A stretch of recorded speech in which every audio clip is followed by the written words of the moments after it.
Hello everyone, so in this video, we're going to be reviewing the Lenreey Microneedle Patch.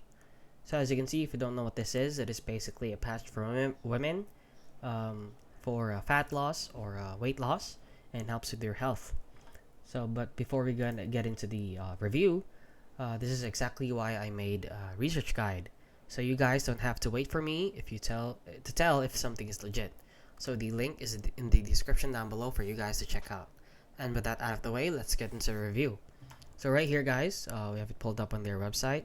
So as you can see, you just place it here on any part of the body which you want to remove fat from. So it actually is too good to be true sometimes. So if you're wondering if this is actually legit or what their claims are, we have it here on Amazon and see that they're rated 2.6 out of 5 stars, which is pretty bad with 10 ratings. So let's scroll on down to see your reviews here. This person said, "Do not waste your money, not work. I want to return the 4 boxes. Timeline, and only 1 5-star review."